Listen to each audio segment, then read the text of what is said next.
Hey everyone. In this video, you'll hear narrated stories taken from real posts on post-Soviet Creepypasta forums. Thanks for watching and for your support.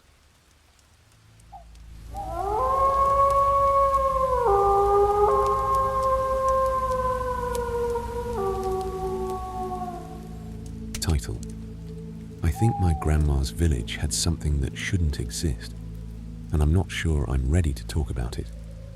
Okay, I know how this sounds. I've been lurking here for a while, reading all the usual stuff. Skinwalkers. My dog stared at the corner for 3 hours. Whatever. A lot of it is entertaining, but also too clean. Like someone wrote it to be scary. This isn't that. This is something I've been trying to explain to myself for like 25 years. And I can't anymore. I'm from Belarus, born in Minsk, but as a kid, I spent basically every summer in my grandma's village near Slutsk, late 90s. If you know anything about post-Soviet villages back then, yeah, it was rough. No money, no jobs, people drinking themselves into the ground. The ones who didn't drink just worked non-stop because if you didn't, your house literally fell apart and your garden died. But there were a few houses that didn't fit. There were these people, maybe 3-4 households, who honestly looked like they should have been the worst off. They drank hard, like midday stumbling out of someone's cellar hard. Old, sick, missing fingers from farm accidents, that kind of thing. And yet their yards were perfect. I'm not exaggerating. Firewood, stacked like a damn catalogue photo. Vegetable rows straight. Fences not sagging. Roofs not leaking. While everyone else's place looked like it was slowly collapsing. People noticed. In a village, everyone notices everything. But no one said it out loud. Not directly. They'd just look at those houses a certain way. Cross themselves when walking past. My grandma would literally spit over her left shoulder when we passed old Makola's place. I asked her once why. No answer. Just squeezed my hand harder and walked faster. I was like 10 or 11 when I first heard the word. Krat. I'm going to mess this up because I only heard it in pieces. Whispered conversations that stopped when I walked in. My grandma muttering to herself.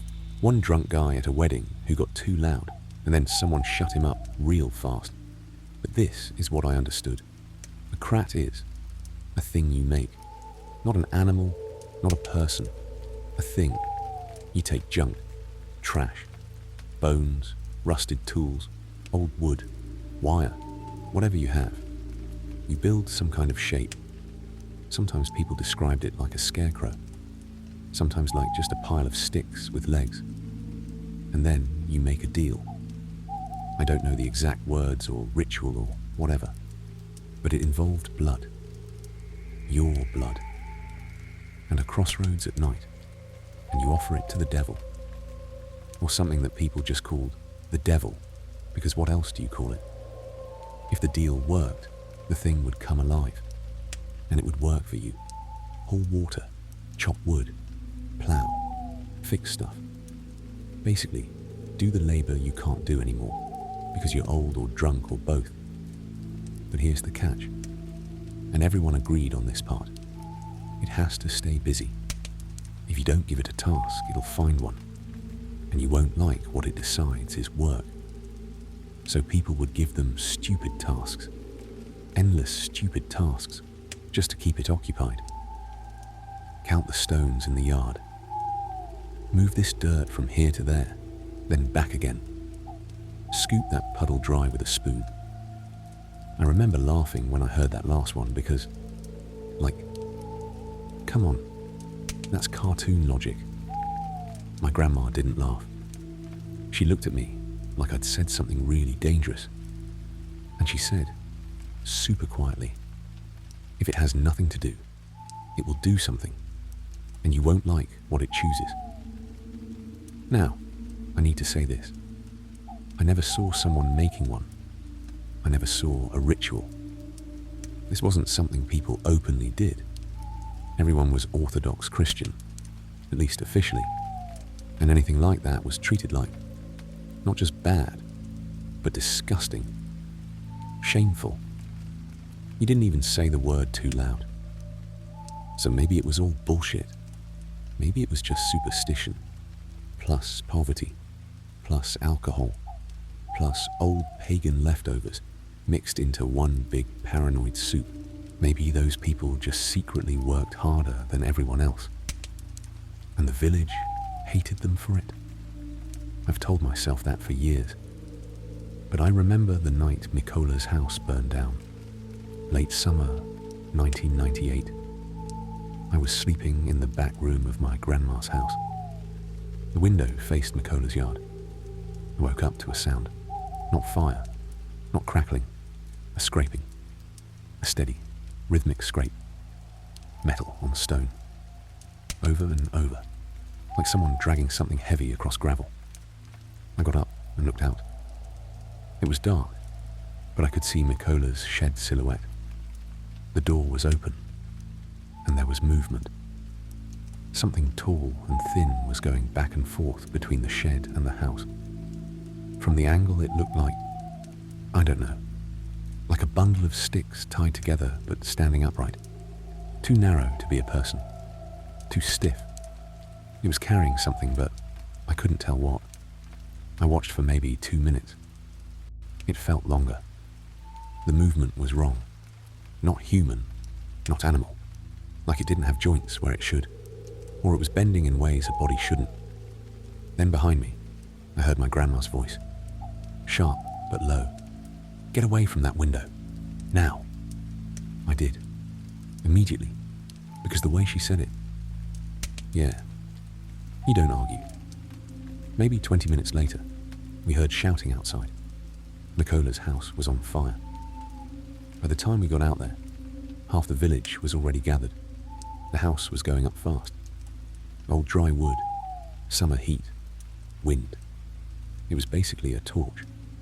Mikola was in his underwear screaming, but not even at the fire. He was screaming at his shed. He was yelling in this mix of Russian and Belarusian, Trasianka, and I didn't catch most of it, but I heard one line clearly, because he shouted it like he was talking to a person. "I told you to stay in there. I told you to stay." Someone grabbed him and dragged him back before he ran into the flames. The fire guys came from another village, but it was already gone. Official cause later. Accidental fire, likely due to unattended stove. The village explanation? He was drunk, left the stove open.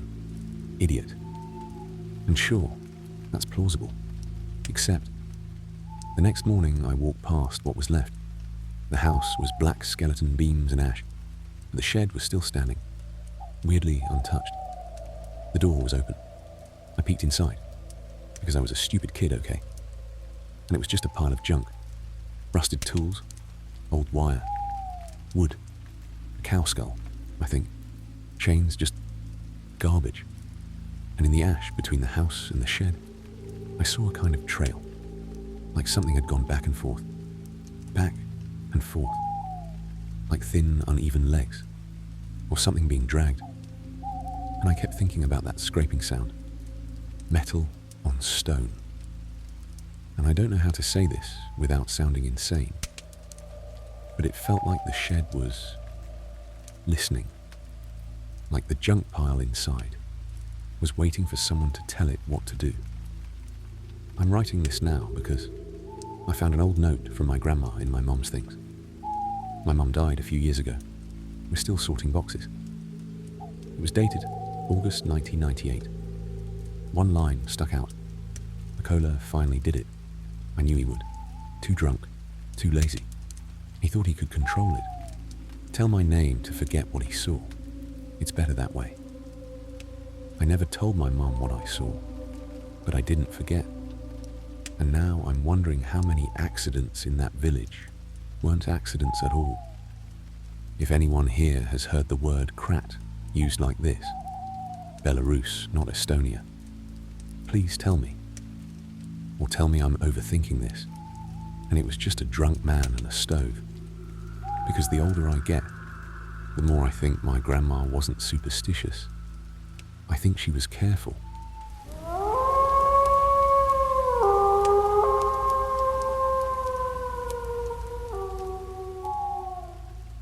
Title: My Grandpa Swore. This is how you survive meeting a dead person at night. Belarusian village rule. Okay, so this is gonna sound stupid. Like drunk grandpa story. Stupid, I know. But I grew up hearing this one specific village rule, and it's stuck in my head because it's so weirdly specific that it doesn't feel made up, if that makes sense. Context: I'm from Belarus. As a kid, I spent summers in my grandma's village, late 90s, but the story my grandpa told is older. Small place. Everyone orthodox, everyone superstitious anyway. People would go to church on Sunday and still do the whole don't whistle inside, don't shake hands over the threshold thing, like it's normal. One of the big don't do this at night things was about meeting a dead person, not like a ghost in a sheet, not a monster, just a person you know, walking on the road like it's nothing.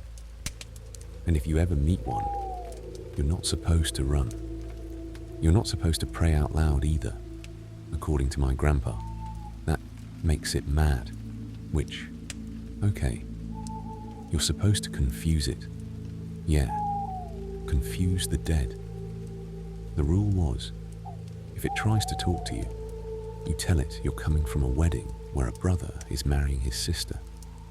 I remember asking my grandma what kind of sick joke that is, and she got angry in that don't even say those words way, like I'd spit in church. My grandpa just laughed and said, it's not a joke, it's a key. I didn't believe him, obviously. Then he told me why. He said this happened to him one winter night. He was youngish, already drinking, because of course, it was the kind of cold where the snow squeaks under your boots. No cars, no streetlights, just moonlight and that bluish snow glow, and your breath coming out in thick clouds. He'd been at someone's house. Vodka, homemade stuff, whatever. He was walking home through the village, kind of zigzagging, trying not to fall. He said he wasn't blackout drunk, just warm and stupid. And then he sees someone coming toward him on the road. Not a stranger, someone he knew well. A guy named Victor, or Vasya. He told it different ways over the years, but the point was the same. Someone familiar. My grandpa raises his hand like, oh hey, and the guy comes closer. And right away, something feels off. My grandpa said the first thing he noticed wasn't the face, it was the air, because it was freezing, right? And my grandpa's breath was pouring out of him like smoke. But this guy's mouth, nothing. No steam, no fog, no little cloud when he talked. Just a still mouth in cold air. My grandpa said he stared at that like an idiot because his drunk brain couldn't compute it. Like, your eyes fix on the one detail that breaks reality. Then he looks up at the guy's face, and it's Victor, Vasya, sure. Same nose, same cheekbones, same hat even, but his eyes were wrong. Not glowing, not demon eyes, just empty, like he was looking past you and through you at the same time. And the guy goes, calm, normal voice, where you going so late? My grandpa said he tried to answer, but his mouth went dry instantly, like his tongue turned into wool. He took one step closer, and that's when it hit him, like a cold slap. Victor, Vasya, died last year. Not moved away. Not, haven't seen him. Dead. Buried. Everyone in the village went to the funeral. My grandpa said he helped carry the damn coffin because the ground was frozen and the men had to do it. So his brain does this thing where it tries to fix it. Like, maybe I'm drunk, maybe it's his brother, maybe it's someone Pahoji. But then the guy smiles a little, and my grandpa sees the teeth and thinks, no, that's him. And in the same second, he remembers the village rule, the stupid one, the brother and sister wedding. He said he didn't even decide to do it. It just came out, like his mouth said it by itself, because fear is faster than logic. He goes, I'm coming from a wedding. The guy tilts his head a little. A wedding? My grandpa says, yeah, brother's marrying his sister. And my grandpa said the change in the guy's face was immediate, like you pulled a thread and something unraveled. He blinked, actually blinked, fast, and the empty stare turned into this confused, almost offended look. He goes, where is it seen that a brother marries his sister? And my grandpa, without thinking, answers exactly how the rule says you should. Where is it seen that dead people walk the roads at night? My grandpa said after he said that, the air went heavy, like the whole road got quieter, even though it was already silent, like the snow itself was listening. The guy just froze there, mouth slightly open, like he was trying to remember something important and couldn't. Then, and this is the part that always made my skin crawl, my grandpa said the guy looked down at his own hands like he'd never seen them before, like he was checking if he was real. And then he either took a slow step backward into the darker part of the road. My grandpa swore it was like he slid rather than walked, or just dropped, like his legs stopped working and he folded into the snow. My grandpa told it both ways at different times. He was drunk a lot. I'm not going to pretend his memory is a perfect recording, but he was consistent about the important parts. 1, no breath in the cold. 2, that dead, empty stare. 3, the exact exchange about the wedding. 4, the feeling that once you say the line back, it's like you remind it of the rules, and it can't stay. He said he didn't run. He walked home fast, eyes down, and didn't look back once, because another rule was, if you look back, you invite it. When he got home, he didn't sleep. He sat by the stove until morning, chain smoking, just listening to the house creak. In the morning, he went to my grandma, his mother back then, and told her what happened. She didn't laugh. She just said, good you remembered. That was it. No questions. No, are you drunk? Nothing. Just, good you remembered. I know this sounds like folk nonsense, and it probably is. But here's why I'm posting. I recently mentioned this rule to a friend from another region, and he immediately finished the dialogue for me before I could. Word for word. Different village, different family, same exact trick. So either it's an old Eastern European folklore thing that got passed around like a meme before the internet, or a lot of people had the same kind of experience and came up with the same hack to survive it. IDK. All I know is I still think about the detail with the breath, because that's not spooky story writing. That's the kind of small physical thing a drunk person would actually notice. And if I'm ever walking alone in winter and I see someone talking with no steam coming out, I'm not going to be brave. I'm going to say the stupid wedding line and get the hell home.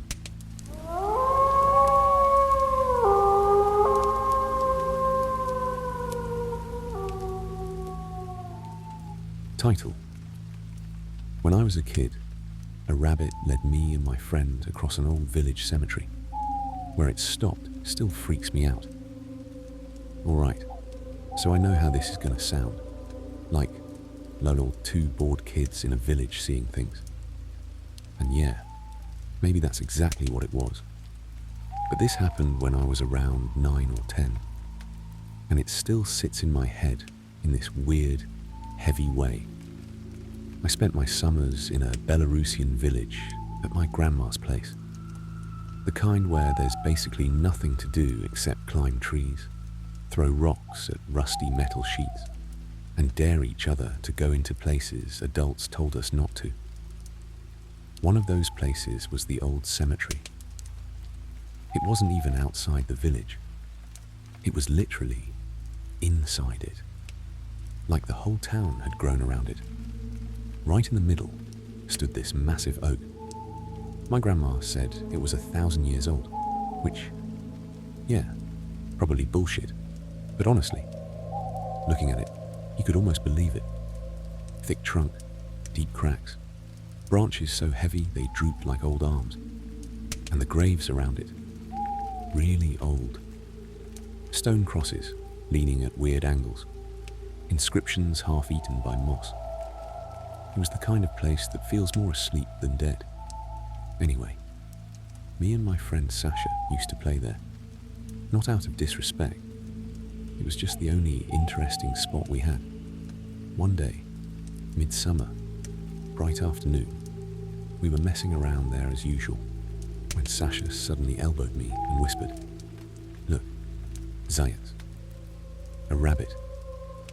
Now, rabbits aren't rare in villages, but they don't usually hang out on cemeteries, and they definitely don't look at you. This one did. It sat there on the path between the graves, maybe 10 meters ahead, not running, just sitting, staring, not scared, not twitchy, just waiting. We froze for a moment. Then Sasha took a step toward it, and I swear, the rabbit hopped exactly 5 meters further down the path and stopped, turned its head, looked at us again, like it wanted us to follow. And we did, because we were dumb kids, and it felt like a game. We walked. It hopped. 5 meters. Stop. Look back. Another 5. Stop. Look back. Over and over. After maybe 10 minutes of this weird slow-motion chase, the whole place around us felt different, like quieter, heavier. I know that sounds dramatic, but it's the best way I can describe it. Even the air felt thicker. Eventually, the rabbit reached a point where the cemetery path curved around a group of old graves. Suddenly, without hesitation, it hopped off the path, jumped straight over a low iron fence surrounding a grave, that old Soviet-style rusty kind, and stopped again, right on the other side, just sitting there, looking at us. We walked closer, expecting it to run. It didn't. It sat directly in front of the gravestone, and that's when we saw the name. Zaitseva. Zaitseva. Russian speakers will get this immediately, but for everyone else, the word Zayat means rabbit, and Zaitseva is a surname that literally comes from that, like belonging to the rabbit family. Of the rabbits, we both stood there like idiots, staring from the rabbit to the grave and back again. Sasha whispered, "This is fucked." Except he was 9, so he said the kid version of that.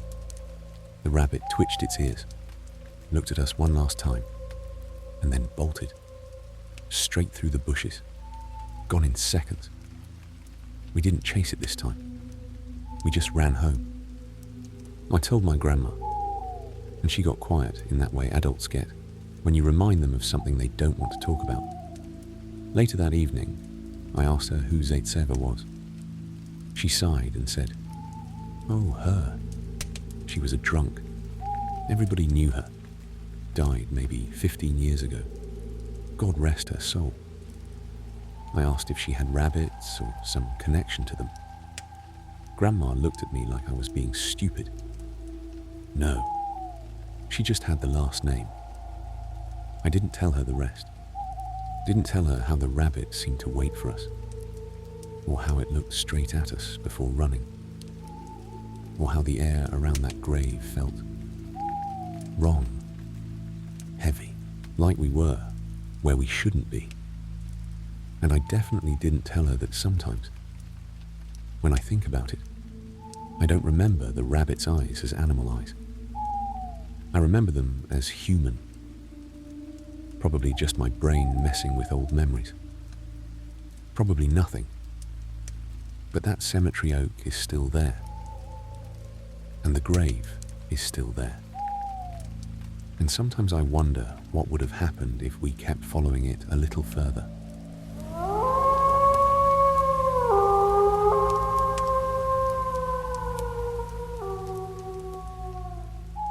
Title: The red wax kept coming back in a house everyone in town avoided. I think I know why. I'm going to try to write this like a normal person and not like I'm pitching a horror movie, because honestly, that's part of what makes this hard. The story sounds insane on paper. In real life, it was mostly small details. Stuff you'd brush off until it stacks up. There's an old house on the edge of the village where I grew up. Not a haunted mansion type place. Just a low wooden house with a slanted roof, a shed, a crooked fence. The kind you don't notice unless you have a reason to. Everyone had a reason to notice that one. People didn't say, "Don't go there," like it was a ghost story. It was more like they'd lower their voice, like you weren't supposed to even feed the place attention, because that house used to belong to a man who led a sect. I know sect is a loaded word. People throw it around for anything weird. But in this case, the word fits in the way villagers mean it. A group that meets in secret, has a leader everyone's scared of, and leaves people looking broken. When I was a kid, there were still older adults who remembered it being active. By the time I was old enough to understand words like authorities or investigation, the group was already gone. The official story, the version you'd hear in the store line, not on the news, was that the authorities shut them down years ago. Some people got fined, some got dragged in for questioning, some moved away. The leader somehow stayed, and he kept living in that house. He got old there, alone, no visitors, no guests. If someone passed him on the road, they'd nod and keep walking, like you don't poke a dog that might bite, even if it's chained. Then one winter, he died, quiet, in the house. Days went by before anyone even checked, because no one checked on him. They found him the way you find someone who has no one, when the smell starts to leak into the world. After that, the house sat empty for a long time. And then, eventually, a guy from out of town bought it. A new start kind of guy. City money, village dreams. You know the type. He was excited, smiling too much, talking about renovations and good bones, like the house was a cute project, not a warning sign. People tried to hint. He laughed it off, said he didn't believe in nonsense. And at first, nothing happened. Then the red wax started showing up. It began as a rumor, and then it became a, yeah, okay, that's actually happening. The new owner would clean the floors, repaint, sand, replace boards. And a few days later, he'd find little drops on the floor again. Not paint, not rust, wax, red wax. Thick little beads like someone had tipped a candle and let it drip, then walked away. He blamed himself, then the workers, then kids messing with him. He even accused the neighbor's teenager at one point, and it got ugly. But it kept appearing, always in the same general area, like the house had one spot it couldn't stop bleeding color from. The owner tried sealing the boards, replacing them. He ripped up the flooring down to the subfloor. Still, after a while, there'd be new drops. Just there. Like someone came in at night and did it as a joke. Except nobody wanted to go in that house at night. Not even to prank a stranger. The owner started telling people weird things too. Not, I saw a demon. Nothing dramatic. More like, sometimes it smells sweet in there for no reason. Sometimes it feels warm in that room, even when the stove's off. Sometimes I hear crying, but it's probably the wind. People would nod and say, huh, and then change the subject, because nobody wanted to be the one to say what everyone was thinking. I did. Not to him. Not at first. I just remembered. Because when I was a kid, I accidentally ended up at one of those meetings. I've never really told anyone that part in detail. It sounds like a lie. And I don't want to argue about whether my own memory is real or not. I just know what I saw and what I felt. I was maybe 8 or 9. I was outside late. Not late, but late for a kid. I'd been messing around near the fields where the shepherds took animals. One of them was a man everyone called by a nickname. I won't write it here because it's too specific. He wasn't family. But in a village, a lot of adults treat you like they sort of own you, like they can tell you what to do. He called me over like it was nothing. Like, hey, come here, you want to see something? I remember thinking it was going to be a dog, or a fox trap, or something cool. He led me down a path toward that house. I didn't even realize where we were going until the fence was right there, and my stomach dropped. I remember that part so clearly. The sudden, oh no, in my chest, like my body knew before my brain did. The door was unlocked. He pushed it open like it was his place. Inside was dim. Not dark, just dim. The kind of dim you get when curtains are always closed. The air smelled heavy, sweet, but also stale, like wax and old fabric. And then I heard it, crying. Not one person quietly sniffing, not sad movie crying.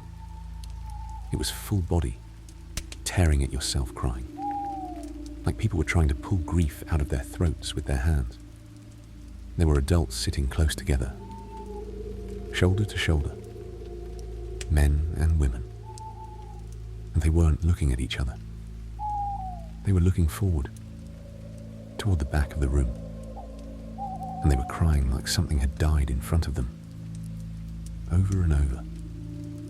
I couldn't see the leader clearly, but I remember a shape in the far end, and I remember red points of light, candles, not white candles, not church candles, red candles, a lot of them.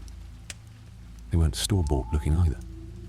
They were thicker, uneven, like handmade candles, and the wax looked darker than normal, like it had something mixed in.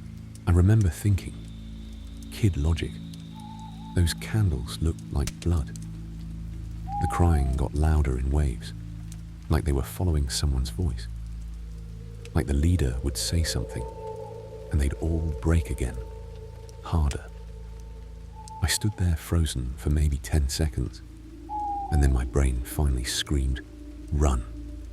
I ran out so fast I tripped on the threshold and scraped my knee. I didn't stop. I didn't look back. I remember hearing the shepherd call my name once, sharp, like he wanted me to come back. I didn't. I went home and lied. Said I fell in a ditch.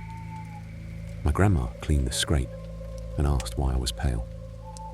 I said I was tired. I didn't sleep well for weeks after that. The only part that stayed sharp, years later, was the crying and the red candles.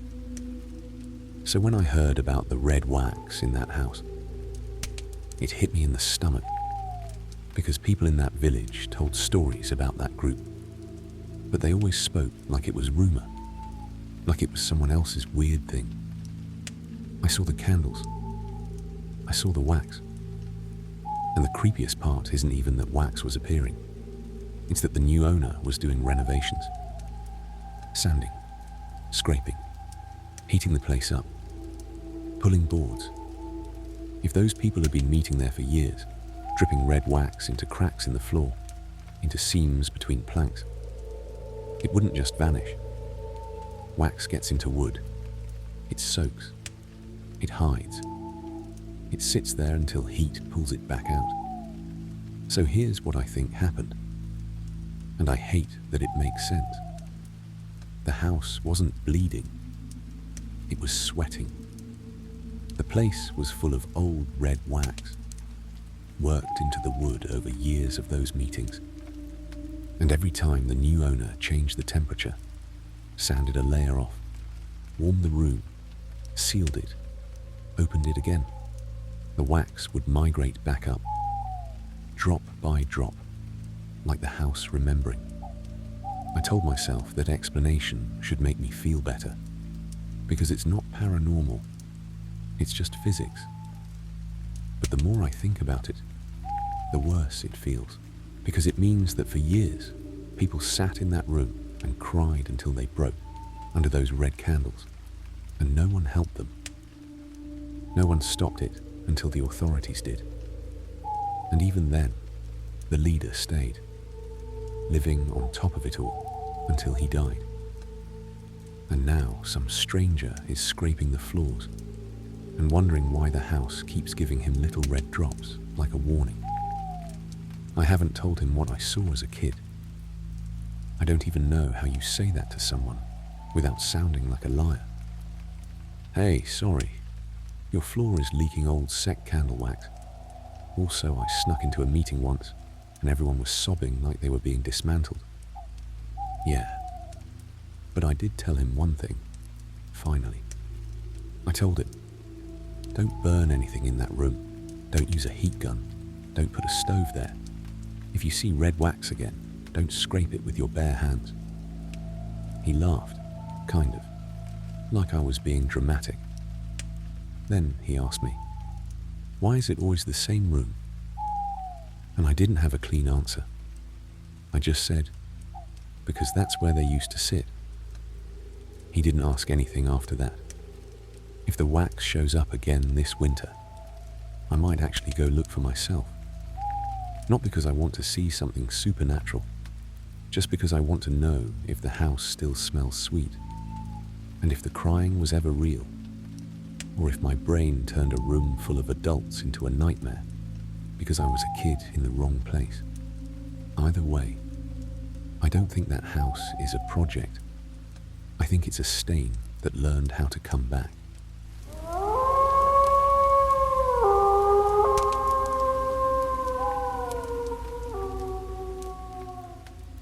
Title: Did you know people in post-Soviet villages actually dug up graves to check if someone was a vampire? Yeah, that was a real thing. This is one of those facts that sounds like total bullshit until you grow up in a place where it wasn't folklore, but something people quietly did when things got bad enough.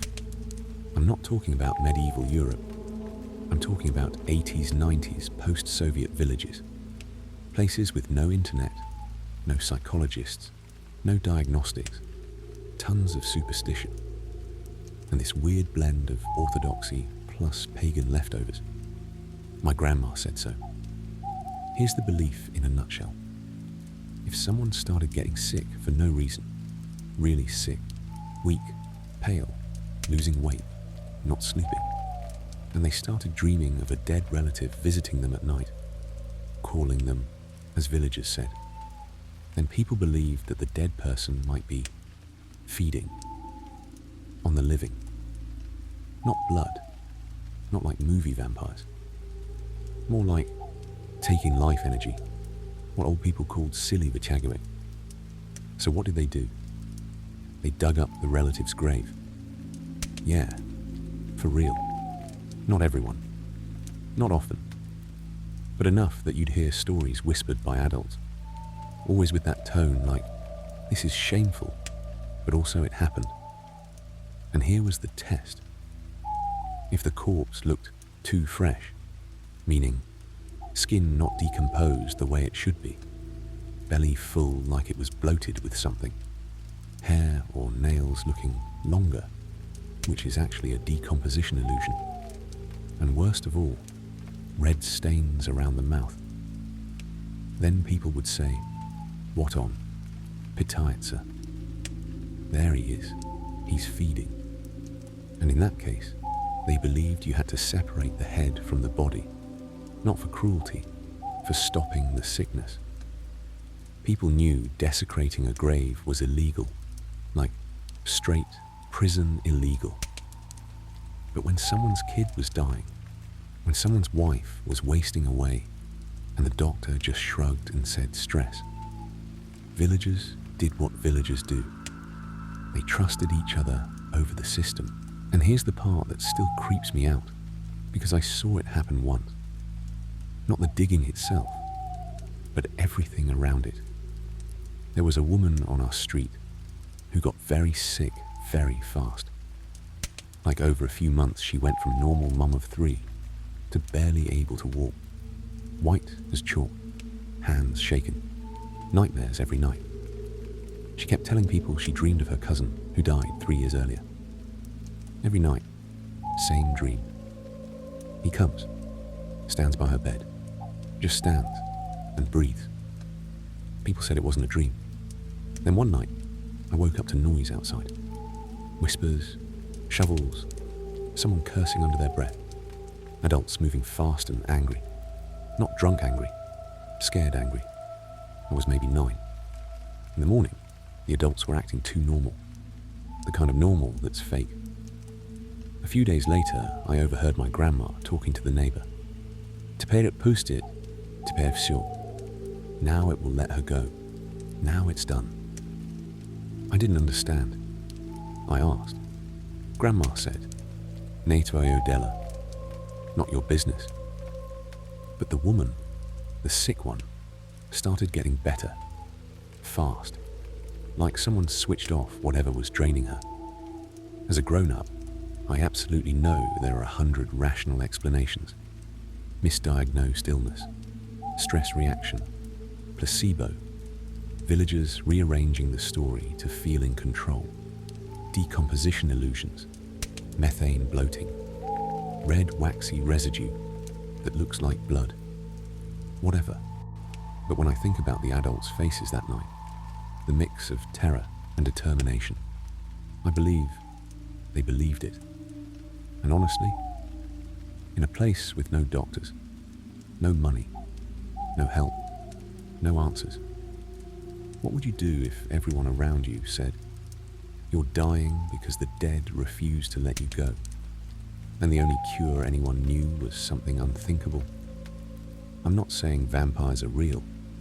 I'm saying superstition is way stronger than logic when logic has nothing to offer. And I still think about that woman and the fact that she got better after the whispers, after the shovels, after whatever they did in that cemetery when nobody was watching.